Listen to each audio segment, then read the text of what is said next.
দিনের শেষে ঘুমের দেশে ঘুমটা ভরা ওই ছায়া ভুলানো রে ভুলানো বাড়িতে সোনার কুলে আমার মনে কোন মায়া গেল কাল ভাঙানো দিনের শেষে।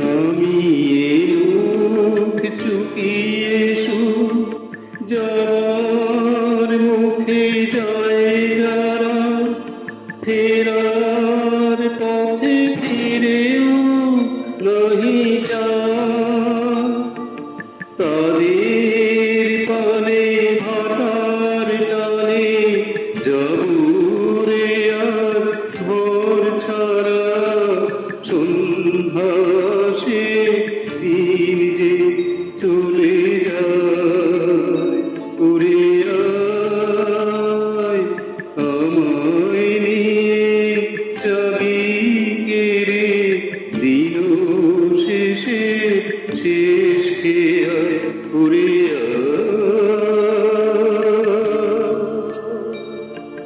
দিনের শেষে।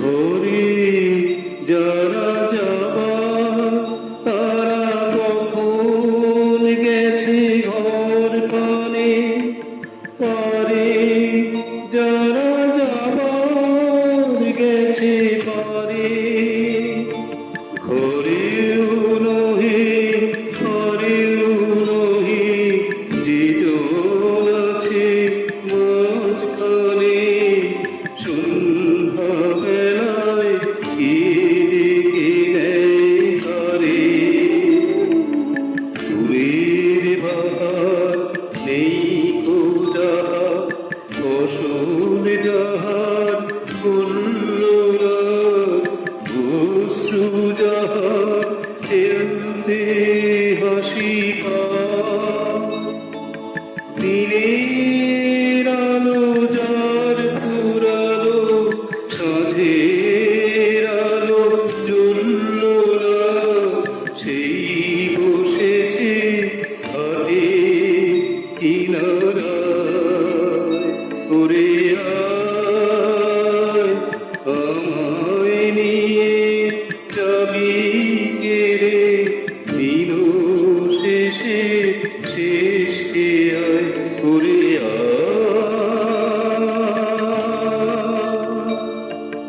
দিনের শেষে।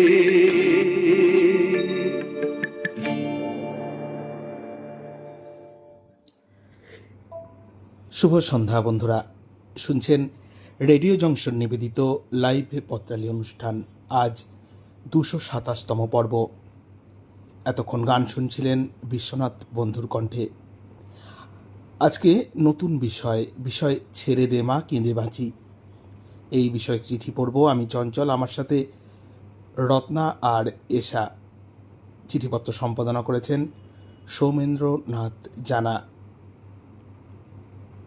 সঙ্গে রয়েছেন তানজিলাল সিদ্দিকী, আছেন মীনাক্ষী দাস, দীপা বাগচি, মিনতি চট্টোপাধ্যায়, নাসিমা বেগম, আছেন বীরেন্দ্রনাথ মাইতি, আছেন বিশ্বনাথ বন্ধু, আলপনা চট্টোপাধ্যায়, বীরেন্দ্রনাথ সাহু। বন্ধুরা, প্রত্যেক পর্বের মতন এ পর্বেও আমাদের অনুষ্ঠানটি আপনারা শেয়ার করুন, লাইক করুন এবং কমেন্টস করে জমিয়ে তুলুন আজকের সুন্দর পত্রালি সন্ধে। নিচের দিকে সাদা রঙের একটি তীর চিহ্ন আছে, বাঁ দিক থেকে ডান দিকে গেছে যেটা, সেখানে ক্লিক করলেই কিন্তু আপনার ফেসবুকে আপনার বন্ধুদের কাছে পৌঁছে যাবে আমাদের এই লাইভ অনুষ্ঠান। দেখুন নিচের দিকে সাদা রঙের একটি তীর চিহ্ন আছে, সেটাতে ক্লিক করলেই এই অনুষ্ঠানটি আপনাদের নিজ নিজ ফেসবুক অ্যাকাউন্টে অনুষ্ঠিত হবে। এই লাইভ অনুষ্ঠানটি চলুন চোখ রাখবো আজকের প্রথম চিঠিতে। হ্যাঁ, আমাদের সঙ্গে যুক্ত হয়েছেন লক্ষণ দাস ঠাকুরা।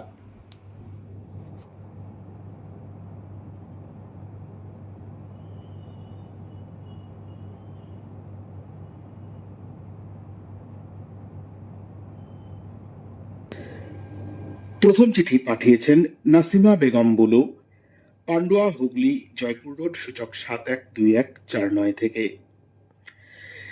দিদি লিখছেন, বন্ধু পত্রালি, তোমার এবারের বিষয় ছেড়ে দে মা, কেঁদে বাঁচি। মা, মাগো, মাত্র 13 দিন হাসপাতালের বিছানায় নির্বাক হয়ে শুয়েছিলে। না কথা, না খাওয়া, 2 হাতে স্যালাইন চলছে। ডাক্তারবাবুরা জবাব দিয়ে দিল। বাড়ি নিয়ে এলাম। মাকে এইভাবে দেখে আমি মুষড়ে পড়লাম। বাবা তো আগেই চলে গেছে। একজন সন্তানই জানে বাবা মা হারাবার ব্যথা। মা ধুঁকতে ধুঁকতে মারা গেল। সব শেষ। আর কাকে মা বলে ডাকবো? কে আমাকে ঘন ঘন দেখতে আসবে আমার শ্বশুর বাড়িতে? মা, আমার মা, তোমার মতো আমাকে কেউ ভালোবাসে না। কাঁদতে কাঁদতে মৃত মাকে জড়িয়ে ধরে বলি, আমার সোনা মা, আমার বন্ধু মা, আরো কত কি বলেছি। মায়ের গোসল হলো, কাফন দাফন হলো, মায়ের 2 চোখে সুরমা পরানো হলো। কাফনের বেশে একদম রাজরানীর মতো লাগছিল। মায়ের খাটিয়া তুলতেই, মা, আমায় ছেড়ে তুমি কোথায় চলে যাচ্ছ? মনোবেদনায় মরা মাকে চিৎকার করে বললাম, ছেড়ে দে মা, কেঁদে বাঁচি। তারপর অজ্ঞান হয়ে গিয়েছি। জ্ঞান ফিরে দেখি মা নেই। চারদিকে আত্মীয় স্বজনরা আমাকে ঘিরে ধরেছে। আমি তখনও ডুকরে ডুকরে কাঁদছি। চাচা চাচিরা বলছে, কাঁদিস না মা, কাঁদিস না। মা বাবা কারো চিরদিন বেঁচে থাকে না। মায়ের 4 দিনের কুল পড়া হলো। তখনও আমার কান্না থামে না। এইভাবে 2 মাস বিছানায় পড়ে রইলাম। তারপর কলম ধরলাম। মায়ের নামে গান রচনা করলাম। মা নেই যার, গা নাই, নাই রে স্বজন ভাই, মায়ের মতো আদর স্নেহ আর যে কারোর নাই। লিখছেন নাসিমা বেগম বুলু, পান্ডুয়া, হুগলি, জয়পুর রোড, সূচক 712149 থেকে।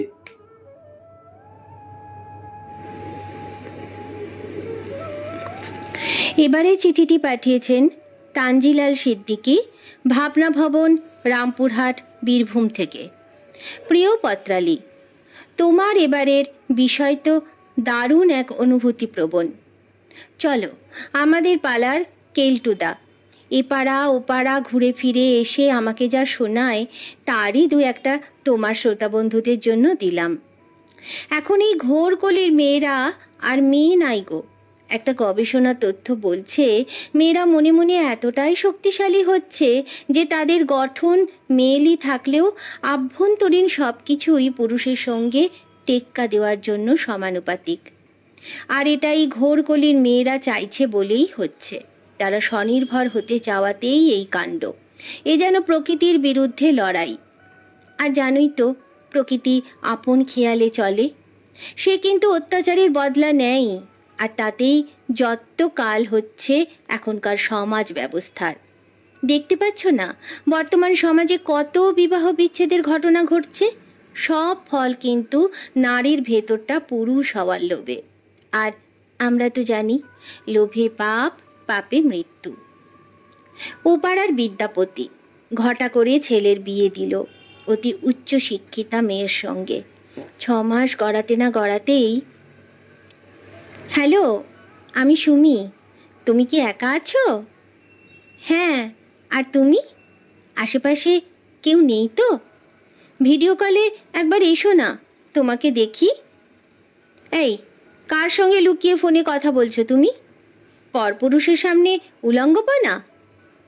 এ মা, নতুন বউ, সঙ্গে সঙ্গে বাপের বাড়ি, থানা পুলিশ আইন আদালত, রাজনৈতিক বিড়ম্বনা। বিদ্যাপতিবাবুর অবস্থা ছেড়ে দে মা, কেঁদে বাঁচি। সৌজন্য বোধে বিদ্যাপতির পাশে আমাদের পত্রবন্ধু তানজিলাল সিদ্দিকী। ভাবনা ভবন, রামপুরহাট, বীরভূম থেকে চিঠিটি পাঠিয়েছেন। বিষয় ছেড়ে দেবা কেঁদে বাঁচি। লিখেছেন বীরেন্দ্রনাথ সাহু। কাকুলি মাখা ভোরের প্রিয় বন্ধু পত্রালী। বিষয় দুটি ঘটনার উল্লেখ করেছি। তৈলঙ্গস্বামী উলঙ্গ অবস্থায় কাশীধামে ভোরবেলা তার গঙ্গামাইয়ার বুকে পূর্ণ সলিলে ভাসতেন ঘণ্টার পর ঘণ্টা। মহিলারা তাকে দেখে লজ্জায় মুখ লুকোতেন। একদিন পাহারাদার তৈলঙ্গস্বামীর উলঙ্গ অবস্থা থানাদারকে জানালে বন্দী হয়ে হাজতবাস করেন। একদিন তালাবন্ধ কয়েদের বাইরে জ্যোৎস্না রাতে পায়চারি করা দেখে শ্রান্তিরা নির্দিষ্ট হাজতে গিয়ে তাকে সশরীরে ধ্যানস্থ দেখে মূর্ছিত হন। জেলার সাহেব খবর পেয়ে স্বামীকে শিকলে বেঁধে রাখার নির্দেশ দেন, কিন্তু পরদিন সকালে রক্ষী দেখেন তৈলঙ্গস্বামী প্রস্রাব করে ঘর ও বারান্দা ভাসিয়ে দিয়েছেন। জেলরক্ষক ছেড়ে দে মা কেঁদে বাঁচি হয়ে ম্যাজিস্ট্রেটের শরণাপন্ন হলে ন্যাংটো বন্দি হাসতে হাসতে এজলাসে হাজির। ম্যাজিস্ট্রেট জিজ্ঞাসা করে, তুম নাঙ্গা কেউ? সাধু বলে, ঠিকসে দেখিয়ে জি। অবাক হয়ে সবাই দেখেন কাপড় পরা মূর্তি। ম্যাজিস্ট্রেট সাধুকে পরীক্ষার জন্য থালিতে ঢাকা ঘুমাংস খেতে দিলে মুচকি হেসে ঢাকা খুলে ফলমূল দেখে তিনি পরম তৃপ্তিতে খেতে থাকেন। ম্যাজিস্ট্রেট তখন গলদঘর্ম হয়ে ছেড়ে দে মা কেঁদে বাঁচি বলে বন্দিকে মুক্তি দেন। সায়েন্স কলেজে একবার আমরা বোটানির সহপাঠীরা ক্লাস ফাঁকি দিয়ে গ্লোব সিনেমায় ক্লিওপেট্রা দেখে আপ্লুত হই। বিধিবাম পরদিন ক্লাস আরম্ভের আগেই আমাদের ডাক বিভাগীয় প্রধান অধ্যাপক ডক্টর সৌমেন্দ্র সরকারের বসার ঘরে যেন সত্যিকারের কোর্টের এজলাস। আমরা নির্ভেজাল ভালো মানুষ সেজে বলি, ডেকেছিলেন স্যার? তিনি বাজখাই গলায় ধুমকে বলেন, না। ডাকতেই অমনি এসে পড়লে, ইয়ার কি হচ্ছে? কিংকর্তব্য বিমূঢ় হয়ে কেউ বলে, হ্যাঁ স্যার, আবার কেউ বলে, না স্যার। এই সময় অধ্যাপক ডক্টর অরুণ শর্মা ঘরে ঢুকে সব শুনে শেষ বছরে ছাত্রছাত্রীদের ক্ষমা ঘেন্না করতে অনুরোধ করায় ডক্টর সরকার হাসতে থাকেন। তখন আমাদের ছেড়ে দে মা কেঁদে বাঁচি অবস্থা। লিখেছেন শ্রী বীরেন্দ্রনাথ সাহু, গ্রাম ও পঞ্চায়েত বনিয়া, থানা কেশিয়ারি, জেলা পশ্চিম মেদিনীপুর, ডাক সূচক 721135। ধন্যবাদ। এবারে চিঠি পাঠিয়েছেন আমাদের এক নতুন পত্রবন্ধু রবণী মাহাতো। গ্রাম ঝিলিধাম, ডাকঘর পাথরা, থানা সাঁকড়াইল, জেলা ঝাড়গ্রাম, সূচক 731135 থেকে। নতুন পত্রবন্ধু লিখছেন, প্রিয় বন্ধু পত্রালী, এপ্রিলের রৌদ্রতপ্ত ভয়ঙ্কর দুপুরের মতোই তোমার বিষয়টি বড্ড তীব্র। এই প্রবাদটি আমার এক বোনের কথা মনে করিয়ে দেয়। ওই বোন রূপা ছোট থেকেই ভীষণ ডানপিটে ছিল। ক্যারাটে শিখে ছেলেদের মতো চুল ছেঁটে বাইক চালিয়ে ঘুরে বেড়াতো, যেন যেন মুক্ত বিহঙ্গ। উচ্চ মাধ্যমিক পাশের পর বাবা তাকে নার্সিংয়ে ভর্তি করে দিলেন এক প্রকার জোর করেই। ফলে মুক্ত মনা বন্ধুদের ছেড়ে রূপার এখন লাট খাওয়া ঘুড়ির মতো ছেড়ে দে মা কেঁদে বাঁচি অবস্থা। ডানপিটে রূপা কি করে এত ধৈর্যের কাজ করবে? রূপার কলেজও আবার নাকি ভীষণ নিয়মানুবর্তিতায় পূর্ণ। বর্তমান ডিজিটালের যুগে সময় অতি মূল্যবান। অতি প্রয়োজনীয় মোবাইলটাও ব্যবহার করতে দেয় না নার্সিং কলেজ। না চাইলেও রূপা কষ্ট করে, ধৈর্য ধরে নার্সিংয়ের কাজ সে শিখছে। সে তো আর কাজ থেকে বেরিয়ে আসতে পারবে না, কারণ বাবার এতগুলো টাকা যে সেখানে ইনভেস্ট হয়েছে। তাই রূপার মনের অবস্থা এখন কুইনিন গেলার মতো। ছেড়ে দে মা, কেঁদে বাঁচি। শুভেচ্ছা ও নমস্কারান্তে লিখছেন রবণী মাহাতো, গ্রাম ঝিলিধাম, ডাকঘর পাথরা, থানা সাঁকরাইল, জেলা ঝাড়গ্রাম। সূচক 731135 থেকে। নতুন পত্রবন্ধু রেডিও জংশনে আপনাকে স্বাগত জানাই। এর পরের চিঠিটি পাঠিয়েছেন প্রবীর কুমার মুখার্জি, 109 দেশপ্রাণ শাসমল রোড, হাওড়া 711101 থেকে। টোকিও অলিম্পিক গেমসে 1964 সালে অংশগ্রহণের সুযোগ পেয়েছিলেন হাওড়ার স্বনামধন্য ভারোত্তোলক শিখ লক্ষ্মীকান্ত দাস। ভারত সরকার তাকে অর্জুন পুরস্কার প্রদান করে সম্মানিত করেছেন। তখন লক্ষ্মীকান্ত দাস যুব সম্প্রদায়ের কাছে হিরো। তার শরীরের ভাঁজে ভাঁজে পেশির বাড়ন্ত আমাদের অবাক করত। স্বপ্ন দেখিতাম অমন একটা শরীর যদি তৈরি করা যায়। হাওড়া জেলার বিভিন্ন ব্যায়াম আখড়ায় ভারোত্তোলন অনুশীলনে নেমে পড়েছে অনেকেই। আমিও ভিড়েছি। বাড়ির কাছেই হাওড়া অন্নপূর্ণা ব্যায়াম সমিতির খোলা আকাশের নিচে চলত ভারোত্তোলন অনুশীলন। এই করেই কাটলো একটা বছর। শরীরটা তখন বেশ তাগড়াই, দেখবার মতো হয়েছে। জামার উপর দিয়ে টের পাওয়া যায় হাতের কাঁধের পেশিগুলো। মানুষজন সম্ভ্রমের চোখে তাকিয়ে দেখে, প্রচ্ছন্ন গর্বে মনটা ভরে থাকে। এই সময় ক্লাবের তরফে উত্তর কলকাতার বাগবাজার ব্যায়াম সমিতি আয়োজিত এক প্রতিযোগিতার জন্য কয়েকজনের নাম সুপারিশ করা হয়েছে। বিশেষত উৎসাহ প্রদানই ছিল মূল উদ্দেশ্য। ভারোত্তোলন প্রতিযোগিতা আয়োজিত হয় শরীরের ওজনের ভিত্তিতে। প্রতিযোগিতার দিন দুপুর 2টোর মধ্যে বন্ধুদের সঙ্গে পৌঁছে গেছি অকুস্থলে। একে একে শরীরের ওজনের মাপ অনুযায়ী বিভাগ নির্দিষ্ট করে দেওয়া হয়েছে প্রতিযোগীদের। সব মিলিয়ে 42-43 জন প্রতিযোগী। প্রতিযোগীরা উদ্গ্রীব, কখন শুরু হবে প্রতিযোগিতা। সময় গড়ায়, ডাক আসে না। জোয়ান তাগড়া তরুণ সবাই। খিদেও পেয়েছে সকলের। জল ছাড়া আর কিছুই জোটেনি। বাইরে বেরিয়ে এসে কিছু একটা ব্যবস্থা করব, তারও উপায় নেই। সন্ধে হয়ে এলো। খেলা শুরুর কোনো নাম গন্ধ নেই। শেষমেশ জানা গেল 3 জন বিচারকের ভেতর মাত্র 1 জন হাজির হয়েছেন। বাকি 2 জন কখন আসবেন কোনো নিশ্চয়তা নেই। আমাদের তখন ছেড়ে দেমা কেঁদে বাঁচি অবস্থা। উদ্যোক্তাদের তরফে সন্ধ্যা 7টায় জানানো হয়েছে পরদিন সকাল 10টায় শুরু প্রতিযোগিতা। ওখান থেকে বেরিয়ে পড়লাম। পরদিন আর মুখ হয়নি। আগামী শুভ নববর্ষ উপলক্ষে শুভেচ্ছা জানিয়ে চিঠিটি পাঠিয়েছেন প্রবীর কুমার মুখার্জি, 109 দেশপ্রাণ শাসমল রোড, হাওড়া 711101 থেকে।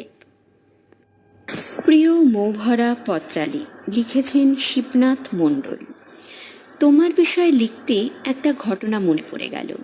এই তো সেদিন এক বাড়িতে একটি ভিখারি ভিক্ষা করতে যেই ঢুকেছে, অমনি গৃহস্থের একটি পোষা কুকুর ছিল দালানে শুয়ে। ভিখারিকে দেখে কুকুরটা ঘেউ ঘেউ করে ছুটে এলো তার দিকে। গৃহস্থ তখন ঘরের ভিতর ভিখারির জন্য চাল পয়সা আনতে ঢুকেছে। এমন সময় কুকুরটি ভিখারির গায়ের ওপর ঝাঁপিয়ে পড়ার উপক্রম। তা দেখে ভিখারি ভয়ে বলতে লাগলো, দরকার নেই এই ভিক্ষায়, কুকুর ঠেকাও মা, এখন ছেড়ে দে মা, কেঁদে বাঁচি। গৃহস্থ ঘর থেকে বেরিয়ে এসে কুকুরকে থামালেন। ভিখারি বলল, আর কোনোদিন এই বাড়িতে ভিক্ষা করতে আসবো না, ভিক্ষার দরকার নেই, এখন ছেড়ে দে মা, কেঁদে বাঁচি, এখান থেকে পালাতে পারলেই হলো। এই ঘটনা ঘটার মাত্র কয়েকটা দিন পরই আবারও এক ভিখারি বাড়িতে আসতেই কুকুরটি ঘেউ ঘেউ করে ভিখারির দিকে ছুটে আসতে দেখেই ভিখারি বলল, ভিক্ষার দরকার নেই, কুকুর ঠেকাও। এইভাবে ওই বাড়িটাই আর কেউ ভিক্ষা করতে যায় না। গৃহস্থ বাড়িতে বলা বলি করতে লাগলো, যাক ভালোই হয়েছে কুকুরটি পুষে, আর রোজ রোজ ভিখারিদের ভিক্ষা দিতে হবে না। কেউ আমাদের বাড়িতে ঢুকতে সাহস পায় না কুকুরের জন্য। কেউ বলেন, ভিক্ষার দরকার নেই মা, কুকুর ঠেকাও। চিঠি লেখা শেষ করলাম পত্রালিকে ধন্যবাদ জানিয়ে। লিখেছেন শিবনাথ মণ্ডল, গ্রাম কবুরা, পোস্ট পাঁচপাড়া থানা, বলাগড় জেলা, হুগলি, পিন 712 501। এবারে চিঠিটি পাঠিয়েছেন অঞ্জলি সেনগুপ্ত, সূর্যমুখী ভিলা, কল্যাণী রোড, সোদপুর, উত্তর 24 পরগনা থেকে। প্রিয় নব আনন্দে ভরা পত্রালি, এই দেখো না, 22শে মার্চ 2024 থাইল্যান্ডের কার্বিতে টিচার্স অ্যাসোসিয়েশন সাহিত্য পরিষদ থেকে আমন্ত্রণ রক্ষা করার আগে কলকাতা এয়ারপোর্ট থেকে ব্যাংককের সুবর্ণভূমি এয়ারপোর্টে নেমে হোটেলে 3 দিন ছিলাম। তাছাড়া ফুকেট, ফিফি আইল্যান্ড, মায়াবী আইল্যান্ড প্রভৃতি জায়গা ভালো লাগলো। তার মধ্যে একদিন ব্যাংককের 78 তলা বিল্ডিং এর স্কাইওয়ার্কে যাই। প্রথমে আমি আমার মেয়েকে বলি, আমাকে নিয়ে যাস না, ছেড়ে দে মা, কেঁদে বাঁচি, আমার ভয় করে। আমার মেয়ে ও 2 নাতি আমাকে অনেক প্রেরণা ও সাহস দেয়, বলে আমরা তোমার 3টে শক্ত লাঠি সঙ্গে আছি। চলন্ত ফুটপাত ধরে সেখানে সকাল সকাল পৌঁছে টিকিট কেটে ভেতরে প্রবেশ করি। ঢুকতেই লম্বা লম্বা ঝিনচাক ভাবে ঝুলিয়ে রাখা প্রচুর ক্যামেরা ঝোলানো এবং সুন্দরী সুন্দরী যৌবনবতী ডল পুতুলের মতন থাই মেয়েরা তাদের ভাষায় কন্ট্রোল করছে। আমরা 1 মিনিট তাদের সামনে দিয়ে গেলাম, আর সঙ্গে সঙ্গে ছবি, চোখের রেটিনার স্ক্যান ইত্যাদি সব হয়ে গেল। এরপর সামনের বিরাট লিফটে প্রবেশ করলাম ও 4 দেওয়ালে লাইট অ্যান্ড সাউন্ডের সঙ্গে ব্যাংককের অনেক প্রসিদ্ধ স্থান দেখতে দেখতে 74 তলা মাত্র 5 মিনিটে পৌঁছে গেলাম। চারিদিকে ঝুলন্ত বারান্দা, দর্শনার্থীরা খাবার খাচ্ছে। আমি সেখানে বসে থাকতে চাইলাম, কেননা পরের 4 তলা ঘোরানো সিঁড়ি দিয়ে হেঁটে উঠতে হবে। ওরা ছাড়লো না। 3টে লাঠিকে ভর করে একটু একটু করে বাকি 4 তলা উঠলাম। মোট 78 তলায় 4 দিক ঘেরা মুক্ত মঞ্চ। বসে দাঁড়িয়ে নানাভাবে ছবি তোলা হলো, আর মাঝখানে পিরামিডের মতন বসার জায়গা। ওই উপর থেকে নিচে তাকিয়ে দেখি আমার কিন্তু মাথাও ঘোরেনি কিংবা ভয়ও লাগেনি। মানুষের এই বিস্ময়কর চমৎকৃত স্মরণীয় বৈজ্ঞানিক প্রযুক্তি দেখে আমি অভিভূত এবং ছেড়ে দেমা কেঁদে বাঁচি ভাব উথাও। নববর্ষের প্রীতি ও শুভেচ্ছায় অঞ্জলি সেনগুপ্ত। চিঠি পাঠিয়েছেন সূর্যমুখী ভিলা, কল্যাণী রোড, সোদপুর, উত্তর 24 পরগনা থেকে। এবারে চিঠিটি পাঠিয়েছেন লক্ষণ দাস ঠাকুরা, মাতৃস্মৃতি, সুকান্ত পল্লী, কালনা গেট, পূর্ব বর্ধমান 713101 থেকে। প্রাণাধিক প্রিয় পত্রালি, বাংলা ভাষায় তথা বিশ্বের যে কোনো ভাষায় প্রচলিত বাগধারাগুলি নিছক বাক্যবন্ধ নয়, জীবনের গভীর অভিজ্ঞতা লব্ধ ফসল হিসাবেই জন্ম নিয়েছে। তেমনি প্রবাদ বাক্য ছেড়ে দেমা কেঁদে বাঁচির জন্ম হয়েছে। রবীন্দ্রনাথের গুপ্তধন গল্পে মৃত্যুঞ্জয়ের গুপ্তধনের সন্ধানে পথ হারিয়ে ধীরে ধীরে অন্ধকারে ডুবে যাওয়ার সময় মনে গভীর আকুতির প্রার্থনা ছিল, ছেড়ে দেমা কেঁদে বাঁচি। নায়ক চলচ্চিত্রে যখন দেখি মহানায়ক উত্তম কুমার টাকার বান্ডিলের গর্তের মধ্যে ক্রমে ক্রমে তলিয়ে যাচ্ছে, তখন নিশ্চয়ই মনে জেগেছিল এই মুশকিল আসান প্রবাদ বাক্যটি। আমাদের পাড়ার সত্য ঘোষ প্রতিদিন দুর্গাপুরে দুধ বিক্রি করতে যায়। ঘোষের সরলতা লক্ষ্য করে এক ঠগ ওর সঙ্গে ধীরে ধীরে ভাব জমায়। একদিন ঠগের বাকচাতুর্যে প্রলুব্ধ হয়ে এতদিনের দুধ বিক্রির সমস্ত টাকা ডবল করার লোভে গোপনে গোপনে ঠগের হাতে তুলে দেয়। ঠগের নির্দেশ মতো অতি গোপনে এবং সাবধানে ডবল টাকা ঘরে নিয়ে এসে খিল এঁটে গুনতে থাকে। যত গুনে তত টাকার পরিবর্তে দ্বিগুণ জাল নোট পেতে থাকে। কান্নাকাটি শুরু হয়। বন্ধুদের পরামর্শে পরদিন ব্যাংকে জাল নোট জমা দিতে গিয়ে অ্যারেস্ট হয়। পুলিশের দফায় দফায় জেরায় তখন সত্য ঘোষের মুখ থেকে একটা কথাই বেরিয়ে আসে, ছেড়ে দেমা কেঁদে বাঁচি। আমিও প্রতিবেশীর কর্তব্য অনুসারে জেলখানায় দেখতে গিয়ে নীরিন চক্রবর্তীর ছেড়ে দেমা কেঁদে বাঁচি কবিতার শেষ স্তবকটি মনে পড়ল। এর নাম বেঁচে থাকা। এ কি জীবন নাকি? এ তো এক জাঁতা কলে ঢুকে যাওয়া পাকাপাকি। এ কোন বাঁচারে ধারা? এ তো স্রেফ বেঁধে মারা, লোহার গারদে ঘেরা। এ আমি কোথায় আছি? ঢের হলো, এইবার ছেড়ে দেমা কেঁদে বাঁচি। চৈতালি শুভেচ্ছা সহ নিবেদনে বিনীত লক্ষণ দাস ঠাকুরা, মাতৃস্মৃতি, সুকান্ত পল্লী, কালনা গেট, পূর্ব বর্ধমান 713101 থেকে চিঠিটি পাঠিয়েছেন। ছেড়ে দে মা কেঁদে বাঁচি লিখেছেন মিঠু মণ্ডল। বন্ধু পত্রালি, ছেড়ে দে মা কেঁদে বাঁচি এটি একটি বাংলা প্রবাদ এবং বাক্যটির পরিভাষা হল ঝুঁকিপূর্ণ অবস্থান থেকে মুক্তিলাভের আকুলতা। জানো পত্রালি, মানুষের লোভ বড় বালাই, আর এই লোভ নামক রিপুটিকে সংবরণের যাবতীয় প্রয়াসকে বৃদ্ধাঙ্গুলি দেখিয়ে কিছু মানুষ তাদের উত্তরোত্তর লালসা বাড়িয়ে চলেছে প্রতিনিয়ত। একজন মানুষের লোভ আর তার প্রতিবিম্ব প্রসারতা, প্রতিকৃতি ও পৌনপুনিক অধক্রম ও অগ্রগতির মধ্য দিয়ে প্রথমে নিজেকে ধ্বংসস্তূপ ও শেষে ফসিলে রূপান্তরিত করে ফেলেছে সর্বাত্মকভাবে। আর যখন লোভের পাপচক্র ও চক্রব্যূহে জাতাকলে পিষ্ট হয়ে মান সম্মান প্রতিপত্তি ভুলণ্ঠিত হয়, তখন সেই ছিন্নমতির আর লোভের ঘরে নিবাসী রাজি হয়। তার তখন ছেড়ে দে মা কেঁদে বাঁচির মতো অবস্থা হয়। সত্যি বলতে কি, আমাদের মতো সাধারণ মানুষ যাদের জীবনের তাপাঙ্ক আনা পয়সার ঊর্ধ্ব কিংবা অধক্রমে প্রতিনিয়ত সঞ্চারমান, তাদের কাছে এই লোভ মূর্তিমান আতঙ্ক। আসলে আপ্তবাক্যটির একটি নেতিবাচক ও ইতিবাচক গুণ রয়েছে। এই গুণ বিশ্লেষণের ক্ষেত্রে পছন্দের ঘরে খারাপ আর অপছন্দের তালিকায় আরও খারাপ। যখন উদ্দাহ নৃত্য করে নিজের মহত্ব প্রকাশ করে, তখন সাধারণ মানুষ খাবি খায় আর উচ্চনাদে বলে আর নয়, এবার ছেড়ে দে মা কেঁদে বাঁচি। দেশ ও দশের স্বার্থে শুভবুদ্ধির উদয় হোক সকলের, এই প্রার্থনা করি অন্তরের অন্তঃস্থল থেকে। শুভেচ্ছা সহ মিঠু মণ্ডল, 13/F Hijli cooperative society, Prembazar, Kharagpur 6, পশ্চিম মেদিনীপুর, সূচক 721306। ধন্যবাদ। এবারে চিঠি পাঠিয়েছেন গৌতম চট্টোপাধ্যায়, হাতিয়ারা, কলকাতা 700157 থেকে। প্রিয় পত্রালি, একটা বাঁশের ডগায় চড়ে বসলে বাঁশ কেন প্রত্যঙ্গে ঠেকে? মানুষের পূর্বপুরুষ ছাড়া এভাবে বাঁশ নেওয়ার দুর্বুদ্ধি আর কারো হয়?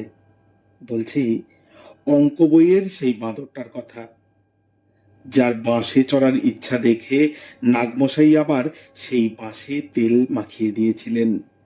তারপর বাঁদর ওঠে আর নামে, নামে আর ওঠে। এই ঝামেলা থেকে পালাবার উদ্যোগ করতেই মাস্টারমশাই বোঝালেন, এই ওঠা পড়াটা জীবনের মতো, ওঠাও আছে পড়াও আছে। বাপরে, এ তো দর্শন! তাই যদি হবে তবে বাঁদরামি না করে ডাইরেক্ট দর্শনের বইটা খুললেই হয়। সে বই 8-10 পাতা পড়ার পরে মনে হলো তালের বড়াও যা, ঘাটের মড়াও তাই, সবই এক এবং সবই অসার। জামা প্যান্ট খুলে বেরিয়ে যাবার কথা ভাবছি, হঠাৎ সেই বইতেই উঁকি দিল মনোবিদ্যা। মূর্খের বুদ্ধিতে এটুকু বুঝলাম, দর্শন শাস্ত্রের অঙ্গীভূত মনোবিদ্যা ঠিক বিজ্ঞান নয়। সে বিজ্ঞানের প্রাপ্তি স্থান হলো রাজাবাজারের সায়েন্স কলেজ। সেখানকার এক মনোবিজ্ঞানের ছাত্রকে বললাম মনোবিজ্ঞানের অ, আ, ক, খ বোঝার মতো একটা সাদামাটা বই দিতে। সে যে বইটা দিল, বাড়ি ফিরে খুলে দেখি তার বিষয় হলো অস্বাভাবিক মন।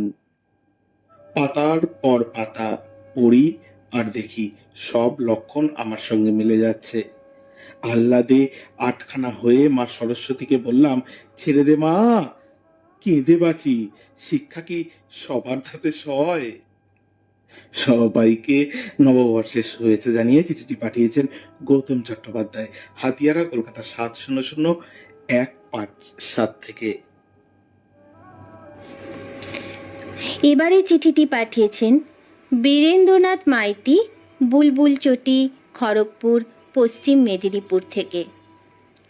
প্রিয় বন্ধু পত্রালি, এবারের গল্প থুরি একদম সত্যি ঘটনা বলছি। দেখুন তো আর কেউ এমন জাঁতাকলে পড়েছেন কিনা। আমাদের অগ্রজ শ্যামাপদ দাদা ডাকঘরের কেরানি পদ থেকে অবসর নিয়েছেন বহুকাল আগেই। এখন দাদার বয়স ৮০ ছুঁই ছুঁই। চাকরি করার সময় ২ ছেলেকে যোগ্য করে তুলেছেন। সেই সময় একখণ্ড জমি কিনে একতলা বাড়ি তৈরি করে ঢুকে পড়েছিলেন আবাসনের বাস ছেড়ে। ইতিমধ্যে ২ পুত্র যোগ্য হয়ে দ্বিতল ও তৃতীয় তল বানিয়ে ফেলেছে। পুত্রবধূরা এলেন মহা সমারোহে। এমন একটা মধুর সময়ে ২ বৈবাহিকের পরামর্শে বাড়িটি ২ পুত্রদের নামে দানপত্র করে দিলেন। শুরু হলো এবার আসল কেরামতির খেল, একেবারে ছকে বাঁধা কাহিনী। বড় পুত্র ছোট পুত্রকে তার অংশ বিক্রি করে কলকাতার ফ্ল্যাটে চলে গেল পরিবার সহ। এবারে শুরু হলো স্ত্রীর তরফে নানান অশান্তি ও অন্যায় আবদার। মাকে যথাযথ পরামর্শ দিতে লাগলো ছোট পুত্র। একটা সময় শ্যামাপদ দাদার নামে একে একে ৪টি মামলা দায়ের করে দিলে অর্ধাঙ্গিনী। চলল মানসিক চাপ ও নির্যাতনের কৌশল। ভেঙে পড়লেন দাদা। আমার আপ্রাণ চেষ্টায় এখন আপাতত শান্তিতে আছেন। ইতিমধ্যে খোরপোশের নির্দেশ পেয়েছেন। একটা অবাস্তব চাহিদা হাইকোর্টের হস্তক্ষেপের ফলে কমেছে টাকার অঙ্ক। হোম ডেলিভারি খাচ্ছেন আজ ১০ বছর। মাঝে মাঝে আমাদের বন্ধুদের মাঝে বলে ওঠেন, সব ছেড়ে ছুড়ে চলে যাবেন বৃদ্ধাশ্রমে, দরকার নেই কিছু, ছেড়ে দেমা কেঁদে বাঁচি এই কূটচক্র থেকে। আমরা এইসব অবাস্তব ভাবনা থেকে নিরাশ হচ্ছি। সবাইকে বৈশাখী শুভেচ্ছা সহ চিঠিটি পাঠিয়েছেন বীরেন্দ্রনাথ মাইতি, বুলবুলচটি, খড়গপুর, পশ্চিম মেদিনীপুর থেকে।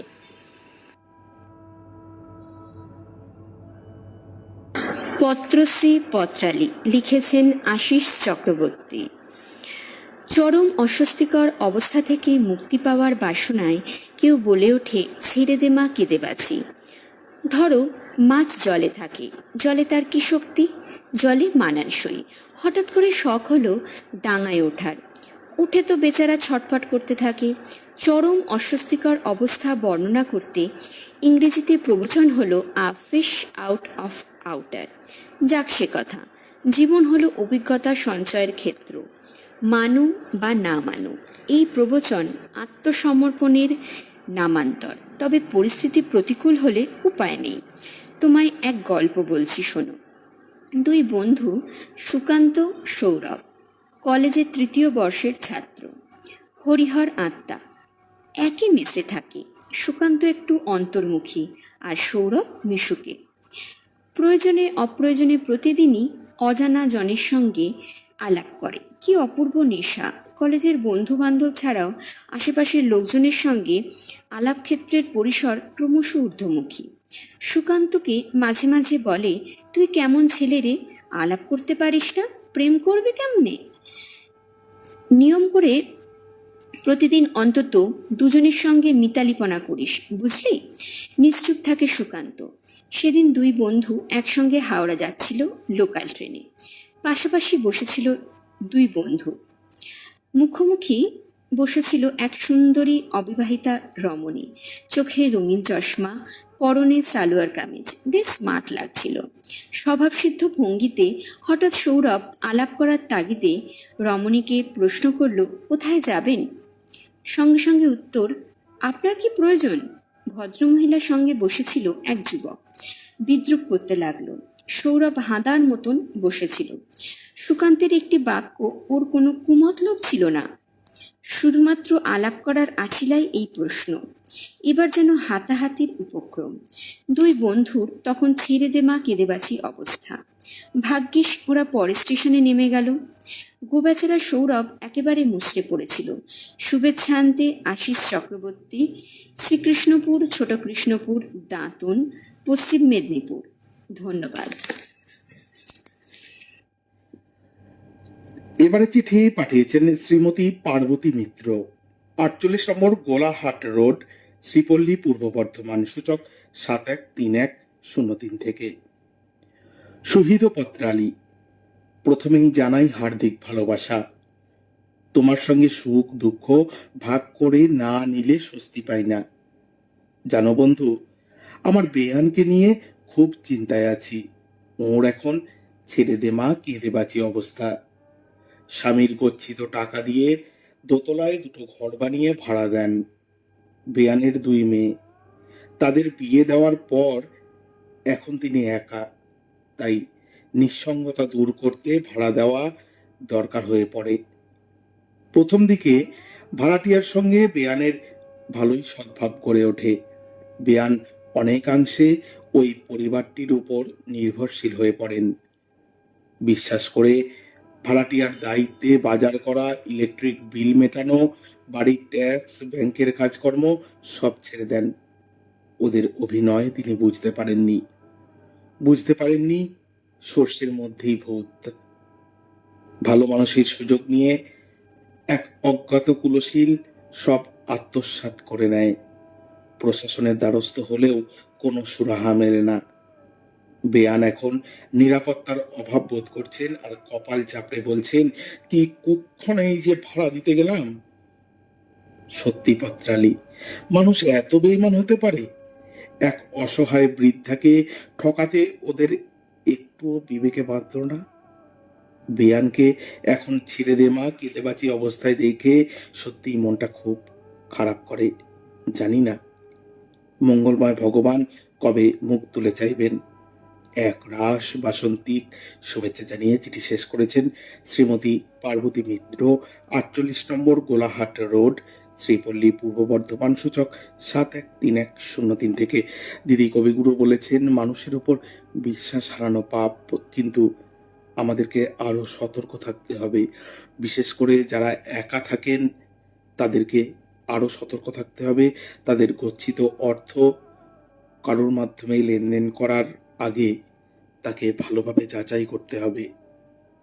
সত্যি আপনার বেয়ানের জন্য আমরাও চিন্তিত রইলাম। আপনি ভালো থাকবেন।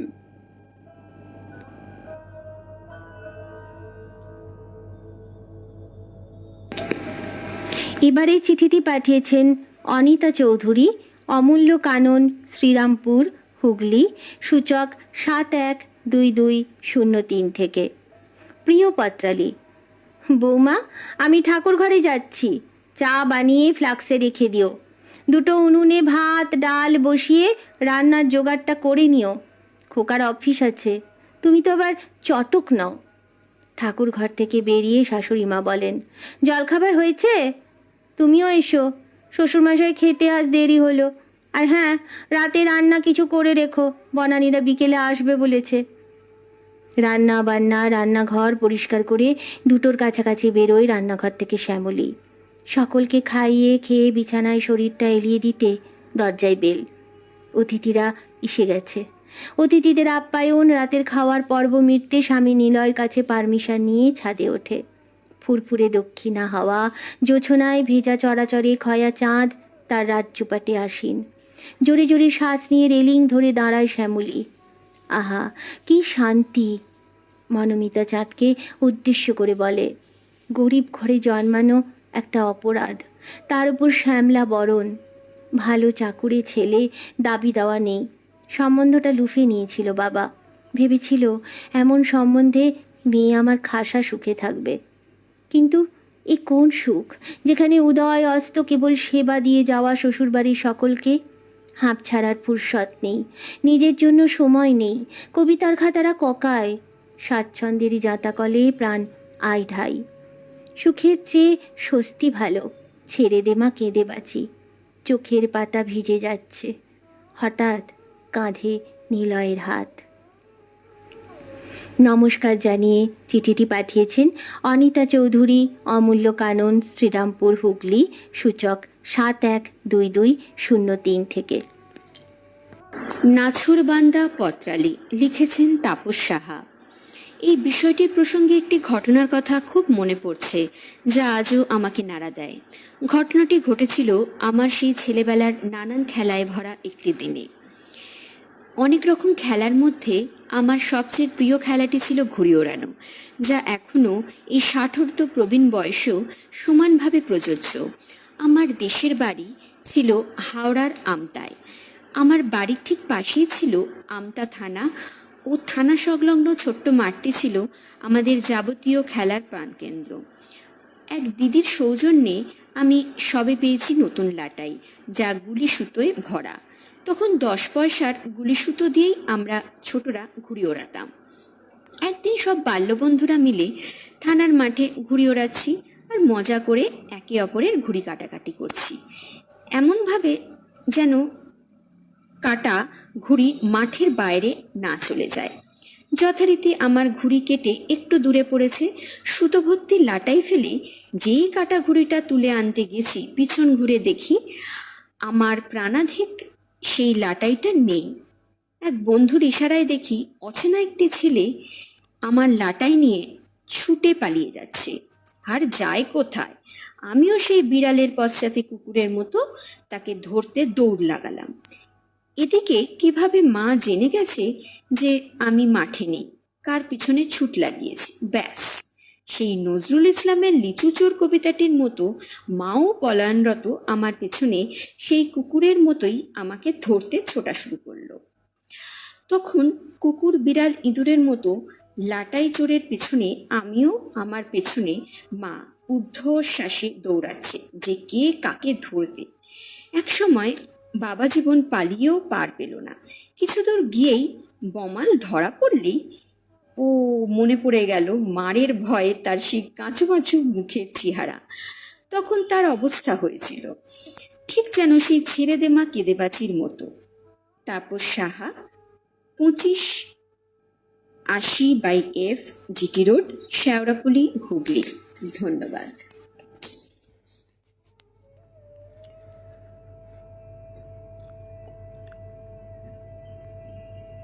লক্ষণ দাস ঠাকুরা লিখছেন, শুভকামনা থাকলো, উপস্থিত হলাম, থাকবো, চলে যাব না। নাসিরা বেগম লিখছেন, বন্ধু পত্রালি এসে গেছি। কাজল ভাদুরী লিখছেন, আছি, শুভ সন্ধ্যা। পার্বতী মিত্র লিখছেন, বসে পড়েছি পত্র পাঠ শুনতে। কাশীনাথ মণ্ডল লিখছেন, বসে পড়লাম পত্রালির সুন্দর সুন্দর চিঠি শোনার জন্য। তানজিলাল সিদ্দিকী লিখছেন, ওই তো দেখি মীনাক্ষী দি, দীপা বাগচিও আছেন, মিনতি দি, নাসিমা দি, পত্রালি অক্সিজেনে বাঁচেন। বীরেন দাদা, বিশ্বনাথ বন্ধু শুনছেন পত্রালির আসর, চঞ্চল আজ জমিয়ে দিল জংশনের এই বাসর। বাহ, অপূর্ব ছড়া। গৌতম চট্টোপাধ্যায় যুক্ত হয়েছেন আশিস চক্রবর্তী। নাসিরা বেগম লিখছেন, মন খারাপ হয়ে গেল নাসিমাদির চিঠি শুনে। আশিস চক্রবর্তী লিখছেন, তানজিলাল বাবুর চিঠি বেশ ভালো লাগলো। বিশ্বনাথ বন্ধু লিখছেন, নাসিমাদির চিঠি মর্মস্পর্শী, দারুণ লিখেছেন তানজিলাল দা। নাসিরা বেগম লিখছেন, দারুণ দারুণ তানজিলাল বাবুর চিঠি। আশিস চক্রবর্তীও লিখছেন, শ্রদ্ধেয় বীরেন্দ্রনাথ সাউর চিঠিটি শুনে ঋদ্ধ হলাম, ভালো লাগলো। বিশ্বনাথ বন্ধু লিখছেন, খুব সুন্দর বীরেন্দ্রনাথ সাহু দাদার চিঠি। বীরেন্দ্রনাথ মাইতি লিখছেন, বীরেন্দার স্বামী তৈলঙ্গ স্বামীর কাহিনী ও নিজ মহাবিদ্যালয়ের ঘটনায় আপ্লুত। প্রবীর কুমার মুখার্জি রয়েছেন সঙ্গে। আচ্ছা, তাপস সাহা রয়েছেন, লিখছেন, এলাম একটু দেরিতে, কাজেই ছিলাম বাড়িতে।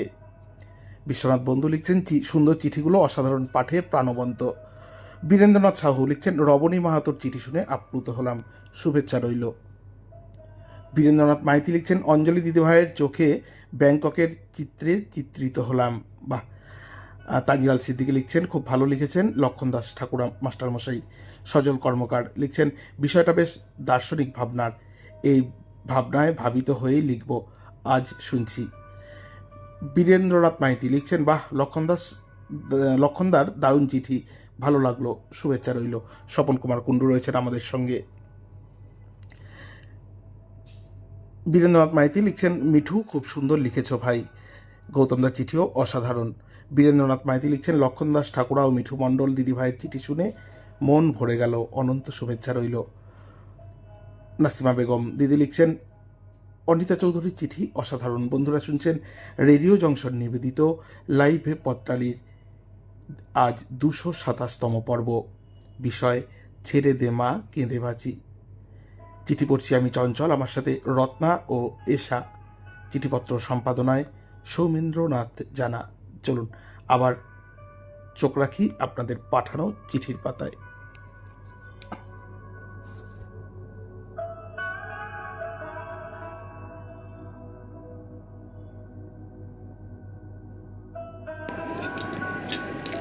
এবারে চিঠিটি পাঠিয়েছেন মঞ্জুলি দাস, বাড়ি বনমল্লিকা, গ্রাম গজঘণ্টা, ডাক মগরা, জেলা হুগলি, সূচক 712148 থেকে। দরদিয়া পত্রালি। অবসরপ্রাপ্ত পণ্ডিত মশাইয়ের বাড়ি বেপাড়ার একদল ছেলে এসেছে সরস্বতী পূজার চাঁদা নিতে। বৈঠকখানায় যত্ন করে তাদের বসিয়েছেন। প্রথমেই তিনি ছেলেদের বললেন, দেখো বাবারা, পুজোর চাঁদা আমি তোমাদের দেব, কিন্তু তার আগে আমার কয়েকটি প্রশ্নের জবাব দিতে হবে তোমাদের। আচ্ছা, তোমরা কে কোন ক্লাসে পড়ো? ওরা বলে, কেউ 11, কেউ 12, 8, 9ও আছে। পণ্ডিত মশাই বলেন, সরস্বতী পুজোর চাঁদা যখন, সরস্বতী বানানটা বাংলায় বলো। সবাই মুখ চাচাই করছে, পা কাঁপছে, জানা তবু মনে পড়ছে না। এবার তিনি বলেন, তোমরা সরস্বতী পুজোয় অঞ্জলি দাও নিশ্চয়ই? সবাই সমস্বরে বলে, হ্যাঁ স্যার। তাহলে অঞ্জলির মন্ত্রটাই বলো। ছেলেরা মাথা নিচু করে পায়ের বুড়ো আঙুল দিয়ে মাটি খুঁড়তে থাকে। একজন বলে ওঠে, চরাচর ভাগে কুচযুগ শোভিত। পণ্ডিত মশাই হেঁকে ওঠেন, মাঝখান থেকে নয়, প্রথম থেকে বলো। এই শীতের বিকালে ছেলেরা দরদর করে ঘামতে থাকে, প্রথম থেকে বলতে না পেরে। পণ্ডিত মশাই এবার বলেন, দেখি চাঁদার বিলে আমার নামটা কি লিখেছ? ছেলেরা বলে, কিছুই লিখিনি স্যার, নামটা যদি বলেন। নাও লেখো, বলে হুঙ্কার ছাড়েন পণ্ডিত মশাই। শ্রীল শ্রীযুক্ত বিপদ ভঞ্জন মহামহোপাধ্যায়। ছেলেদের তো কলম ভেঙে ফেলার অবস্থা। বিপদ ভঞ্জনের বাড়িতে এমন বিপদ অপেক্ষা করছে জানলে কি আর এ পথ মারায়? চাঁদা চাই না, এখন এই বিপদ থেকে রক্ষা পেতে তোমার এবারের বিষয় মনে মনে আওড়াতে আওড়াতে বেচারা ছেলেগুলো পগার পার। আগামী নববর্ষের শুভেচ্ছা জানিয়ে এত সুন্দর এই চিঠিটি পাঠিয়েছেন আমাদের পত্রবন্ধু মঞ্জুলি দাস, বাড়ি বনমল্লিকা, গ্রাম গজঘণ্টা, ডাক মগরা, জেলা হুগলি, সূচক 712148 থেকে। দেমা কেদেবাজি বিষয়টি লিখেছেন দীপা বাগচি। সুন্দরবন অঞ্চলের পিয়ালি স্টেশন থেকে কিছুটা দূরে সুন্দরবন থেকে জীবিকার সন্ধানে চলে আসা মানুষদের নিয়ে গড়ে উঠেছে এক জনপদ। অভাব তাদের নিত্যসঙ্গী। লকডাউনের সময় থেকে অভাব আরও বেড়েছে। সেই সঙ্গে চলেছে নাবালিকা বিবাহ, নারীদের শারীরিক ও মানসিক নির্যাতন, অত্যাচার সহ্য করতে করতে প্রত্যেক নারীর মনে এক সুর, ছেড়ে দে মা কেঁদে বাঁচি। গ্রামের মহিলাদের এই দুর্দশা দেখে এগিয়ে এলো পিয়ালিবাসী তাপসী মণ্ডল এবং আলাপ নামে স্বেচ্ছাসেবী সংস্থার প্রতিনিধি। গ্রামের বয়স্ক মহিলাদের উৎসাহিত করলেন লেখাপড়া শেখার জন্য। অন্যভাবেও যে জীবনে বাঁচা যায় এবং নিজের পায়ে দাঁড়ানোটা কতটা জরুরি সেটা বোঝাতে আরম্ভ করল তাপসী মণ্ডল। লেখাপড়ার জন্য চাই বই এবং পড়ানোর জন্য জায়গা। তাপসী নিজের বাড়ির ছাদে খুলল পিয়ালির বইঘর এবং আলাপের পক্ষ থেকে বই দিয়ে পিয়ালির বইঘরকে সাজিয়ে দিয়েছে। বিভিন্ন জায়গার হিতাকাঙ্ক্ষী মানুষেরাও বই দিয়ে সাহায্য করেছে। শুধু বয়স্ক নয়, দিন বদলের স্বপ্নে বুধ খুদেরাও। নাচ, গান, আবৃত্তি, ছবি আঁকা, নানা বিষয়ের কর্মশালার আয়োজন করা হয়। কিছুদিন আগে আমার মেয়ে ও তার সহকর্মীরা মিলে ছোটদের জন্য লেখা ইতিহাসে হাতে খড়ি বইগুলো দিয়ে পিয়ালির বইঘরে একটি কর্মশালার আয়োজন করেছিল। সেখানে বয়স্ক মহিলাদের নিজেকে স্বাক্ষর করার জন্য উৎসাহ দেখে তাদের কুর্নিশ জানিয়ে এসেছে। আজ সবার মুখে ছেড়ে দে মা কেঁদে বাঁচি নয়, বরং লড়াই করে হেসে বাঁচার সুর। লিখেছেন দীপা বাগচি, ধনিয়াপাড়া, ব্যারাকপুর। ধন্যবাদ। এর পরের চিঠিটি পাঠিয়েছেন তিস্তা বেচ 123-2 জিটি রোড, চাতরা, শ্রীরামপুর, হুগলি 712204 থেকে। সুচেতনা পত্রালি। ওজনটা কিছুতেই কন্ট্রোলে থাকছিল না, না খেলেও বাড়ে, জল খেলেও। এদিকে হাঁটু দুটোর অবস্থা খারাপ। অর্থোপেডিক ডক্টর বলেছেন ওজন কমান, কিন্তু কিভাবে যে কমাবো? জোরে জোরে হেঁটে ঘাম ঝরিয়ে যে কমাবো সে উপায়ও নেই। দিনকে দিন হাঁটা চলাই রহিত হয়ে আসছে। এক বান্ধবীর সঙ্গে হঠাৎ সেদিন দেখা। 84 কেজির শরীরটা এখন স্লিম। আমি তো অবাক। কিভাবে? জিজ্ঞাসা করায় বলল, ওয়েট লস করার একটা আমেরিকান প্রোডাক্ট পেয়েছি, মাসে 5 কেজি করে কমে। বললাম, আর ব্যায়াম? বলল, কিচ্ছু লাগবে না। আমি তো শুনে ভীষণ উৎসাহিত। বললাম, আমিও খাবো। কিনতে গিয়ে 1 মাসের খাবারের দাম শুনে চমকে উঠলাম। 18,000। রণে ভঙ্গ দিলাম। অনেকে শুনেছি যোগ ব্যায়াম করে কমায়। এক সেন্টারে গেলাম, বাজার মোড়ে না, তাকে কে যোগ ব্যায়াম করাবে? শেষমেশ মেয়ে বলল, চলো তোমাকে জিমে নিয়ে যাব। তাই গেলাম। দক্ষ প্রশিক্ষক, অত্যাধুনিক যন্ত্রপাতি। অনেকেরই নাকি মাসে 5, কারো 4 কেজি কমেছে। ভগবানকে ডেকেই শুরু করলাম। প্রথমে ট্রেডমিল, তারপর স্পাইক টাম্মি, এয়ার রোয়ার, পাওয়ার সাইকেল, স্পাইন ফিটনেস বাইক। দীর্ঘদিনের জমে থাকা পেশিরা বলল, ছেড়ে দে মা, কেঁদে বাঁচি। হৃদয় বলল, এবার আমিও গেলাম। পরদিন থেকে আর মুখ হইনি। এখন নিজেকে সান্ত্বনা দিয়েই বলে, বেশি বয়সে একটু একটু মেদ না থাকলে বাড়ির কর্তি বলে মানায়? এই বেশ আছি। পুরনো মেশিনের মতো পুরনো শরীরে ওটুকু জং তো ধরবেই। সকলে সুস্থ থাকার শুভ কামনায় চিঠিটি পাঠিয়েছেন তিস্তা বেজ, 123-2 জিটি রোড, যাত্রা, শ্রীরামপুর, হুগলি, 712204 থেকে। প্রাণপ্রিয় সখী পত্রালী, লিখেছেন নাসিরা বেগম। জীবন যেন এক সংগ্রাম, এক যুদ্ধক্ষেত্র। কত না চড়াই উতরাই, ঘাত প্রতিঘাত সহ্য করতে হয় এই ক্ষুদ্র জীবনে। শৈশবে ছিলাম জমিদার বাবার আদুরে কন্যা, অভাব বুঝিনি। অদৃষ্ট আজ দারিদ্র্যের কাঠগড়ায় দাঁড় করিয়েছে। জীবনের কোথায় শুরু আমরা জানতে পারলেও কিভাবে পরিসমাপ্তি ঘটবে কেউই জানি না। যাকে ভাবলাম শক্ত ডাল, সে অল্প বাতাসে সহজে ভেঙে পড়বে আজ ভাবতেও কষ্ট হয়। তবুও দাঁতে দাঁত চেপে সংসার করে যাচ্ছিলাম। কিন্তু জুয়া, মদখোর, লোভী স্বামীর অত্যাচারের মাত্রা দিন দিন বাড়তে থাকে। 17 ভরি সোনার গয়না শেষ করেও সে ক্ষান্ত হয়নি। বাচ্চা মেয়েটার কানের রিং, নাকের নথ, পায়ের নুপুর, গলার চেনটা পর্যন্ত খুলে নিয়ে জুয়া খেলছে। টাকা পয়সা যা উপার্জন করেছি সবটুকু মেরে ধরে কেড়ে নিত। বাবা মা বহু আগে মারা গেছেন, তাই প্রতিবাদ করার সাহস পেতাম না। থানা পুলিশ দিয়ে জব্দ করব, তাতেও ছিল মা মেয়ের দুজনের প্রাণহানির ভয়। তাই চুপ করে থাকা ছাড়া আর কোনো উপায় ছিল না। শেষ সম্বল আশ্রয়স্থল বলতে অবশিষ্ট থাকলো নিজের কষ্ট অর্জিত উপার্জনের টাকায় কেনা এক টুকরো জমির ওপর 2 কামরা ঘর। নজর পড়ল সেদিকে। শুরু করলো ব্ল্যাকমেল। বাড়ি আমার নামে লিখতে হবে, নয়তো ডিভোর্স দিতে হবে। নিলাম কঠিন ও চরম সিদ্ধান্ত। মনকে শক্ত করি, বোঝাই, বাবা মা মারা গেলেন, তাদের যদি ভুলতে পারি তাহলে এই অত্যাচারীকে কেন ভুলতে পারবো না? বললাম, বাড়ি কোনো মতেই আমি দলিল করে দেব না, আমি ডিভোর্স দিতে রাজি। যথাসময়ে কাজীর উপস্থিতিতে মুসলিম আইনে তালাক হলো। আমি ছেড়ে দে মা, কেঁদে বাঁচি বলে তালাকনামায় হাসতে হাসতে সই করে দিলাম। কবিগুরুর কবিতা মনে পড়ল, আছে দুঃখ, আছে মৃত্যু, বিরহ দহন লাগে, তবু শান্তি, তবু আনন্দ, তবু অনন্ত জাগে। লিখেছেন নাসিরা বেগম, গ্রাম পূর্বপাড়া, পোস্ট 10খরা, থানা ধনিয়াখালী, জেলা হুগলি, পিন 712402। ধন্যবাদ। এর পরে চিঠিটি পাঠিয়েছেন বিশ্বনাথ বন্ধু, গ্রাম ও ডাকঘর কৈচর, জেলা পূর্ব বর্ধমান, সূচক 713143 থেকে। হৃদয় বল্লভ পত্রালী, আমরা সকলেই চাই জীবনকে আনন্দমুখর করে গড়ে তুলতে।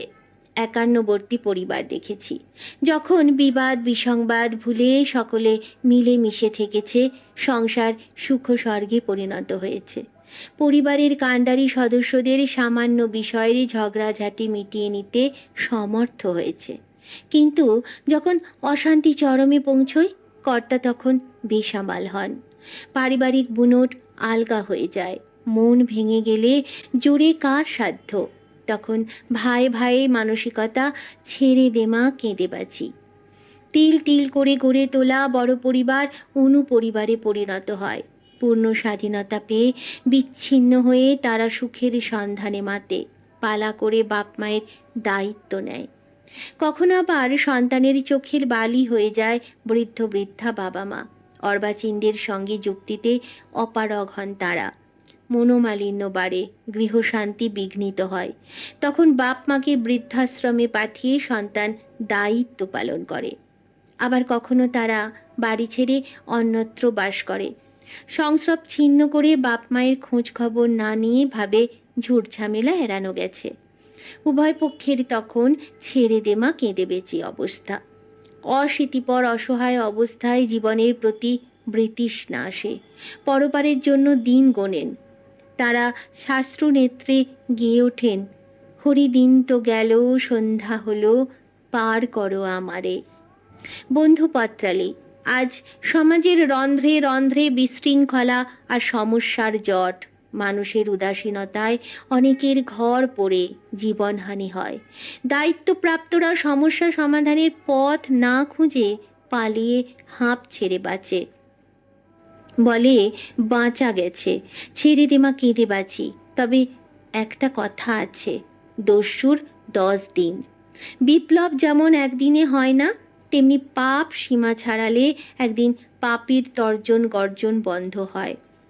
খাঁচা বন্দি বাঘ তখন মুক্তির পথ খোঁজে। পরশ পাথর ছুঁইয়ে সব সোনা করার মানসিকতা বদলে যায়। বলে ছেড়ে দে মা, কেঁদে বাঁচি, শখে দাঁকি কেমনে ঢাকি।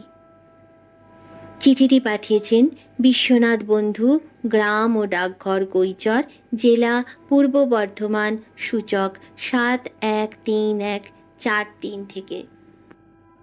প্রিয় পত্রালি, লিখেছেন অরূপ সরকার। বাংলা প্রবাদ প্রবচনের তালিকায় এটি একটি গুরুত্বপূর্ণ প্রবচন।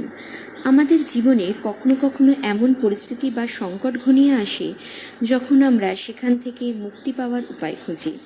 কাতর ক্লিষ্ট হয়ে আমরা তখন এই প্রবচনটি ব্যবহার করি। এই ধরনের বড়সড় পরিস্থিতি এসেছিল বছর 4 আগে, করোনা অতিমারির সময়। আমরা সকলেই ছিলাম সেই মহা দুর্ভোগের সাক্ষী ও শিকার। দোকান বাজার থেকে শুরু করে রাস্তাঘাট, অফিস, ব্যাংক সর্বত্রই যেন একটা সন্দেহের বাতাবরণ সৃষ্টি হয়েছিল। কেউ যেন কাউকেই বিশ্বাস করতে পারছিলেন না। সবার মধ্যেই কেমন যেন একটা অচ্ছুত ভাব। তখনও আমরা নিশ্চয়ই মনে মনে এই কথাগুলোই আওড়েছি। বিজ্ঞানীদের অক্লান্ত পরিশ্রমের ফলে অনেকদিন পর সেই ভয়াবহ পরিস্থিতি থেকে আমরা উদ্ধার পেয়েছি ঠিকই, তবে আমাদের দৈনন্দিন সাংসারিক অথবা কর্মজীবনেও এরকম অসহনীয় পরিস্থিতির শিকার মাঝে মাঝেই হতে হয়। তখন ঠিক এই প্রবচনটি আমাদের মাথায় ঘোরে, ছেড়ে দে মা, কেঁদে বাঁচি। আপনি বাজারে গেছেন কোনো কিছু কেনাকাটির জন্য, গৃহিণীর নির্দেশ তাড়াতাড়ি ফিরে আসার, অথচ বাজারে প্রচণ্ড ভিড়। আপনি মরিয়া, জিনিস কিনতেই হবে, অথচ দোকানদারের কর্মচারীরা আপনার কথায় কর্ণপাত করছে না, ঠায় দোকানের সামনে দাঁড়িয়ে।